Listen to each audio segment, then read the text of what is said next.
All right, so I've currently got Frederick on the phone. He's another musician that reached out about the current interview series. So I'm going to go ahead and give him the chance to introduce himself. Okay. My name is Frederick Blanchard. I'm 24. I'm currently a music educator in OCPS. Excellent. And so, give me some detail about when you first found music, and what about it was inspiring you to you and motivated you to participate in it. Um, my course director in high school, Emily Saxman, huge influence in my life, and definitely someone who I would mention, like, one day when I win a Grammy. But yeah. Excellent. And so, you mentioned chorus in high school there. How much introduction did you have through music, either growing up or through the traditional curriculum, did you experience? Um, I had a decent amount. I just didn't pay attention as much because I was a brat. But towards the end of my years, I started to appreciate it and understand, its importance. So yeah, I started paying attention towards the end. But yeah, I got some primarily through high school. Okay. And once you kind of did find that passion for it and you knew that that was something you wanted to pursue, how did you go about it? Did you, buckle down in the traditional curriculum? Did you take private lessons? How did you, express that? I decided to major in music, so I took the lessons, the classes that I needed to take when I was in high school. I just kind of, I listened more. I watched YouTube, and yeah, just kind of went off of that until I started to officially like major in it. Okay, and I assume all throughout college while majoring in it, you were also participating in music outside of college. Okay. And so outside of college, how did you seek other people to play music with? Was it like church bass or garage band or working with producers? What was your kind of field of vision you were looking at? Um, I I am sorry, I'm trying to find my words. Um, I just went online. I went online. Met people, did a lot of networking, and I, I was just kind of like, hey, let's put this together. Let's try this. Let's do this, that, and the other. I participated in community groups. I say participated, but I still participate with Voci del Core from the Orlando Choral Society. I participate in the symphonic orchestra for Central Florida Arts, stuff like that. Okay. And then what kind of led you down the path of wanting to become a music educator? This is gonna sound really dumb, but it was the my majors quiz when I was in high school. So they as in my guidance counseling like office building department. They had this magazine, and it was the My Majors magazine.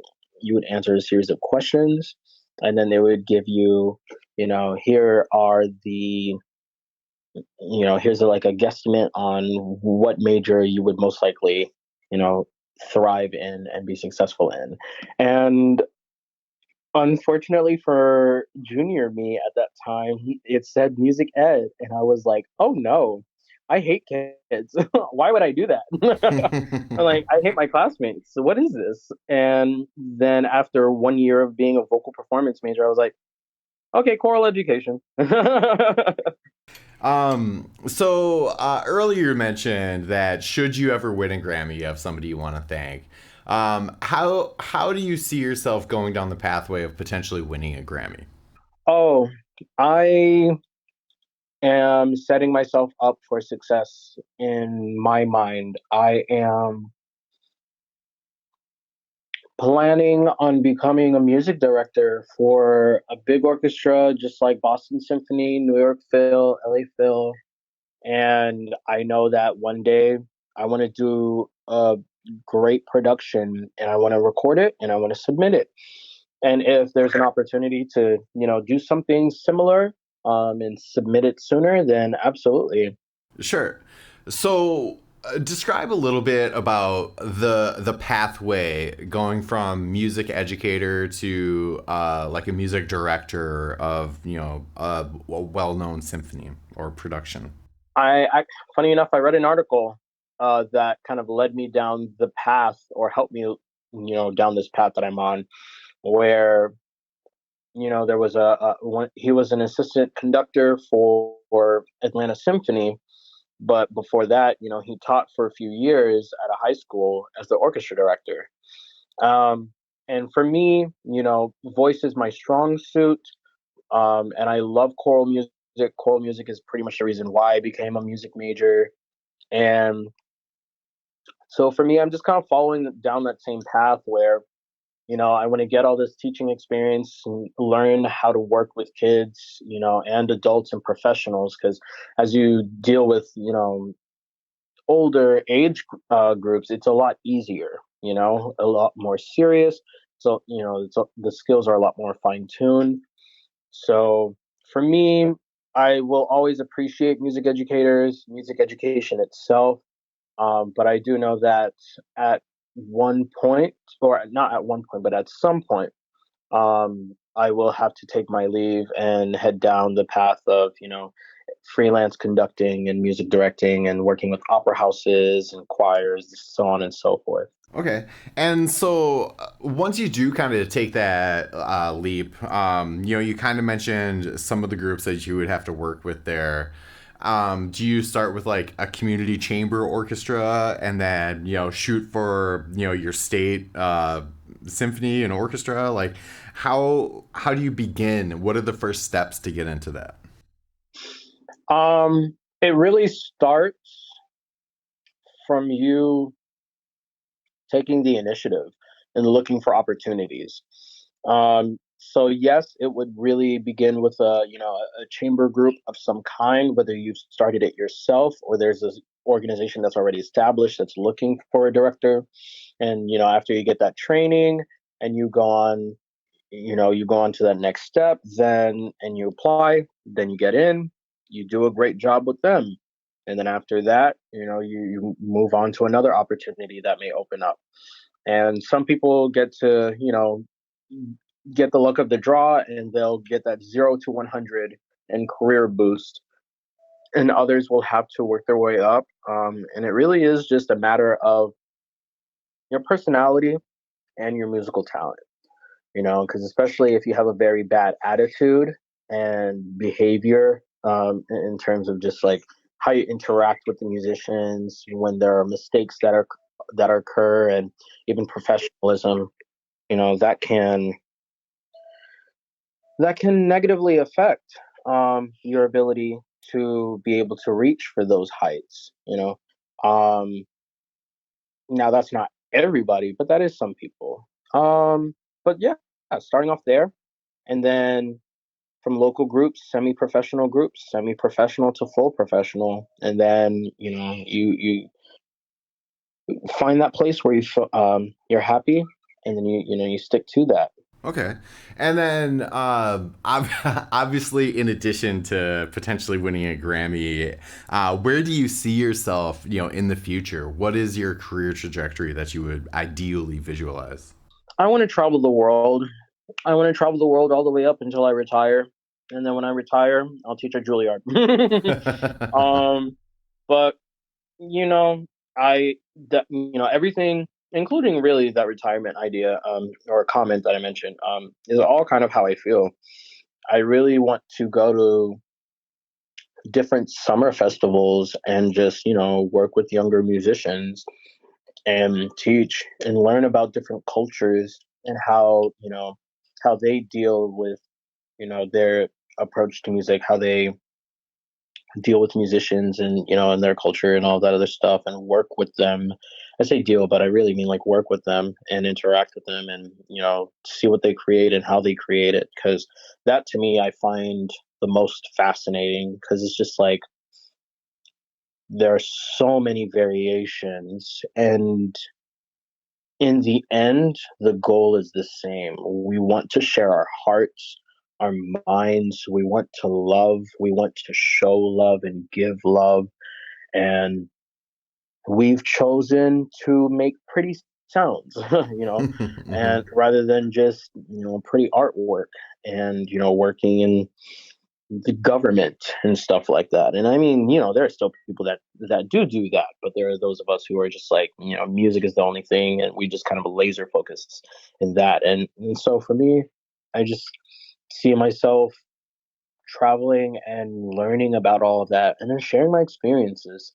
You know, trying to minimize all of the negativity and ignorance, and just say like, hey, these are my experiences. I hope you learn from it.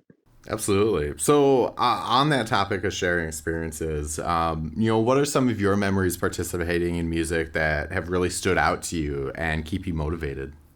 So I'm the gospel choir director uh, for a local high school. I don't know if I'm like allowed to mention it or anything. But the concern I always had was just kind of like, there were times I legitimately felt that I was kind of stagnant. And so the choir director for the high school that I work with, he was like, "Hey, I have too much on my plate. Can you take this for me?" I was like, "Yeah, sure, I got you." And after our first rehearsal, he comes up to me. We sit in his office, and his first words are like, "Everything that you said you want to do, I can absolutely see you doing it." And I was like, like I had chills because I was just like, this is the first time anybody has ever, acknowledged me not as just, a learner of music and a young music educator, but this person just saw me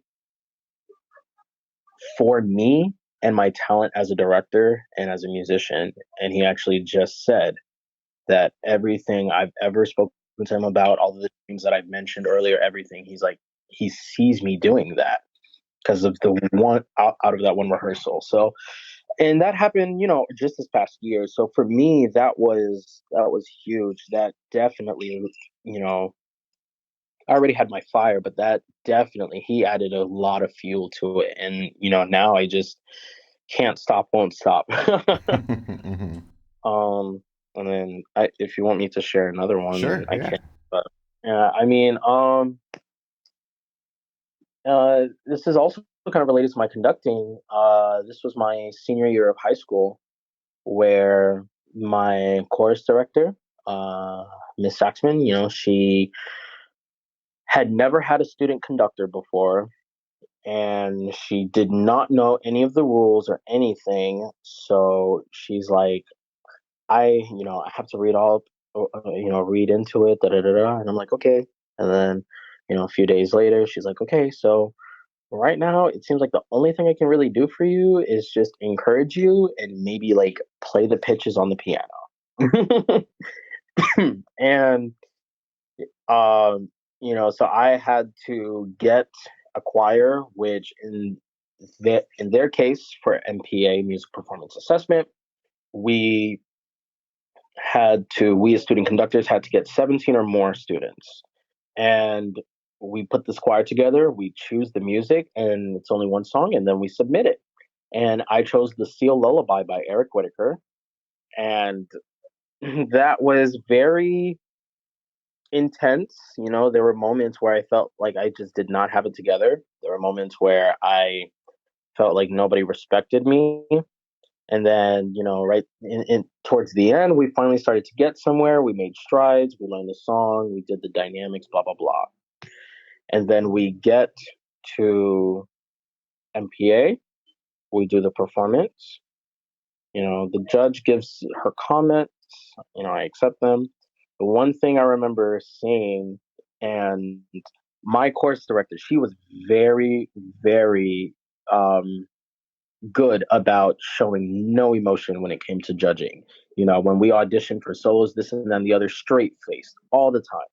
That was the very first time in the entire time I've ever been at that school that I've ever seen her smile. And then after that, when she gave us the rating, she was like, "Congratulations, Frederick, you got a superior." And and so then everybody, they came around and we had a group hug, and then I started crying, and yeah, that was just a very beautiful moment that will forever sit in my heart. Yeah. For sure. But Yeah, that's so awesome. those are it. Those are my memories. Okay. So do you have any sort of social media for the current work you're out there doing conducting? Yeah. I have an orchestra that I'm starting up right now. We're focused on promoting underrepresented composers, LGBT composers, female composers, composers of color, and etc.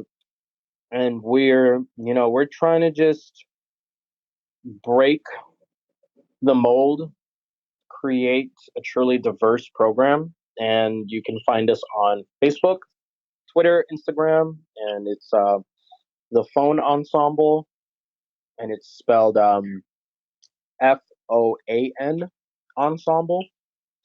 And we're only just starting, so I'm still recruiting for members. So if there's anyone that's interested in participating, I'm absolutely down for that. Just message me, and through any of those social media sites, and I'll get back to you, and we'll make some music. And I want to do everything. I want to do anything and everything. I want to do anime songs. I want to do video game music. I want to show that you know Bach and Mozart and Haydn, they have done brilliant work, and I will forever be grateful for them, because they are definitely a huge part of my life. But I also want to show that classical music is not dead, and it's a thing that a lot of people say, and I'm like, no, it's not. It's coming in a different form, and we as musicians have to accept that, and we have to promote that, and we have to say, like, hey, it's not just about Mozart. It's also about Yoko Kanno and Yoko Shimomura, and so on and so forth. And there are just so many brilliant conductors. I can't even list it right now because it's so massive. But all of the work that they're doing, I see and I acknowledge, and I just want to share that with everyone and say, like, hey, check this out. Look at this. All of the cool things they're doing. So that's what that orchestra is about. And then, for my regular social media, Frederick Blanchard, Google me. You'll see me, or Facebook search me, and you'll see me with a big smile on my face and in a tux, in a tux, Awesome. and that's really it. All So, right. or coattail. So I always like to give the person I'm interviewing the opportunity to put out their last word. So just a message that you feel resonates with you that you want to put out. This is something that I actually just had a discussion with a person about. Invest in yourself. To the parents, invest in your children. You know, don't just don't sit idly by and let others you know do the work that you can do. Put your foot forward and express yourself, and share your heart with everyone, because the world does not have to be black and white. It does not have to be super negative. You can give it color. You can give it life. But that's about you being vocal, and and giving it your all. And it doesn't need to be just in music. It can be in anything that you set your mind to. Just find those people that truly support you and love you, and they will. They'll do it. They'll work with you, and whatever you're trying to bring to life can come to life. So that's just kind of something that I was talking to someone about. But yeah, that's my thoughts. My last word.